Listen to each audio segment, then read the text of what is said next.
নমস্কার, আমি ডক্টর চিন্ময় আনন্দনাথ। সবাই পুজোর আনন্দে মেতে উঠেছেন। সামনেই পুজো, সবাই পুজোতে বেরোবেন। কখন কি পরে বেরোবেন, কোথায় যাবেন, সব প্ল্যানই বোধহয় আপাতত অনেকের হয়ে গেছে।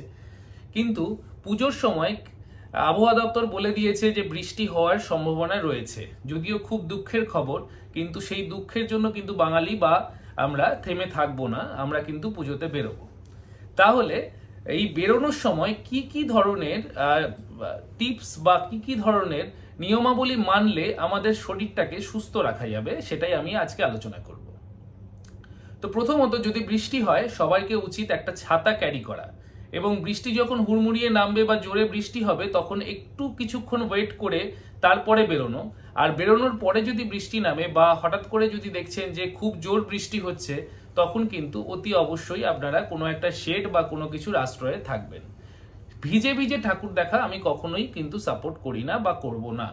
এই কারণ হচ্ছে গিয়ে যদি আপনি ওই অবস্থায় ভিজে যান, সেই অবস্থায় কিন্তু আপনি ড্রেস চেঞ্জ করতে পারবেন না বা এসে ফ্রেশ হতে পারবেন না। সুতরাং ওই ভেজা জামা কাপড় আপনার গায়ে শুকোবে এবং সেখান থেকে কিন্তু নানা রকমের ভাইরাল ডিজিজ বা হাঁচি কাশি সর্দি এই ধরনের সমস্যা কিন্তু শুরু হতে পারে। এরপরে আসছি জল খাবার নিয়ে। পুজোর সময় যদি আপনারা বেরোনোর সময় একটা জল ক্যারি করতে পারেন বা জলের বোতল ক্যারি করতে পারেন, তাহলে কিন্তু খুব সুবিধা হয়। কারণ বিভিন্ন জায়গায় যাওয়ার সময় কিন্তু সব জায়গায় পরিশ্রুত জল বা ভালো জল পাওয়া যায় না। যদি জল ক্যারি করতে না পারেন, তাহলে আমি সাজেস্ট করব, যদি আপনারা কোনো প্যাকেজ ড্রিঙ্কিং ওয়াটার বা কেনা জল, যেই জলটা মোটামুটি রেপুটেড কোম্পানির তৈরি, সেই জলটা আপনারা খেতে পারেন। তা এরকম যদি না করেন, বাইরে যদি যখন তখন যেখানে সেখান থেকে জল খেয়ে নেন, তাহলে কিন্তু জলবাহিত রোগে আপনি আক্রান্ত হতে পারেন। আচ্ছা, 3 নম্বর পয়েন্টে আমি আসছি যে যদি জল জমে যায় রাস্তায়, তাহলে সেই রাস্তায় কিন্তু না যাওয়াটাই ভালো। কারণ জমা জল কিন্তু নর্দমার জলের সঙ্গে মিশে নানা রকমের রোগ জীবাণু বহন করে।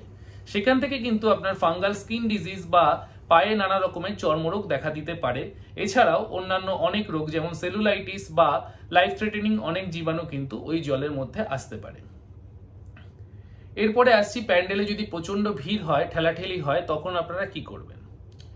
অবশ্যই চেষ্টা করবেন যতটা ভিড় অ্যাভয়েড করা যায় বা ঠেলাঠেলি কম করা যায়। কিন্তু যদি দেখছেন যে খুব অসুবিধে হচ্ছে বা খুব ঠেলাঠেলি পর্যায়ে চলে যাচ্ছে, চেষ্টা করবেন আপনার আশেপাশের যে সমস্ত বাস বা সাপোর্ট রয়েছে সেই সাপোর্ট ধরে রাখতে। কারণ আপনার ওই ঠেলাঠেলির মধ্যে যদি ব্যালেন্স বিগড়ে যায়, তাহলে কিন্তু অনেক সময় পদপৃষ্ঠজনিত নানা রকমের সমস্যা বা পদপৃষ্ঠজনিত ইনজুরি আসতে পারে। এরপরে আসছি বৈদ্যুতিক তার থেকে দূরে থাকার কথায়। কারণ এই রিসেন্টলি যখন কিছুদিন আগে বৃষ্টি হলো এবং কলকাতার রাস্তায় জল জমে গেছিল, তখন কিন্তু আমরা নানা রকমের বিদ্যুৎপৃষ্ট হয়ে মারা যাওয়ার খবর পাচ্ছিলাম। আসলে পুজো যখন করা হয় বা পুজোর প্যান্ডেলগুলোতে যে সমস্ত ভাবে লাইটিং করা হয়, সেই সমস্ত সময় কিন্তু ওগুলো টেম্পোরারি লাইন করা হয়। টেম্পোরারি লাইন কিন্তু সব সময় পুরোপুরি সিকিউর করা যায় না বা পুরোপুরি সিকিউর করা থাকে না। সুতরাং আমি বলবো, যখন আপনারা পুজোয় ঘুরবেন বা পুজোয় বেরোবেন, তখন প্যান্ডেলগুলোর আশেপাশে যে সমস্ত বৈদ্যুতিক তার রয়েছে সেই তারগুলোর থেকে দূরে থাকুন, বা যদি কোনো তার খোলা অবস্থায় দেখতে পান, তাহলে অতি অবশ্যই আপনারা পুজো প্যান্ডেলের কর্তৃপক্ষের সঙ্গে যোগাযোগ করে সেই তারের একটা ব্যবস্থা করতে পারেন। এরপরে আমরা আসছি খাওয়া দাওয়ায়, যেটায় বাঙালি পুজোর সময় খুবই মেতে ওঠে এবং খুব বাইরে খাবার খায়। পুজোর সময় রেস্টুরেন্টে প্রচন্ড ভিড় থাকে এবং সেইভাবে কিন্তু আমরা রেস্টুরেন্টে জায়গা পাই না। তো সেক্ষেত্রে যদি কোনো ভালো রেস্টুরেন্ট বা আপনার পরিচিত বা আপনার পছন্দের কোনো রেস্টুরেন্টে আপনি জায়গা না পান, তাহলে সেক্ষেত্রে যদি আপনাকে বাইরে খেতে হয় বা বাইরের কোনো ফুড স্টল থেকে আপনি খাবার গ্রহণ করেন, তাহলে কিন্তু অতি অবশ্যই বলবো কেনার আগে একবার দেখে নেবেন সেই জায়গাটা, যেই জায়গাটায় ওরা রান্না করছে বা যেই জায়গা থেকে ওরা খাবারটাকে নিয়ে আসছে। কারণ খাবারের মধ্যেও কিন্তু নানা রকমের জার্মস বা জীবাণু আপনার মধ্যে প্রবেশ করতে পারে। এই কটা দিক যদি আপনি খেয়াল রাখেন, তাহলে কিন্তু পুজোর সময় বা পুজোর পরে আপনি নানা রকম রোগ থেকে বাঁচতে পারবেন।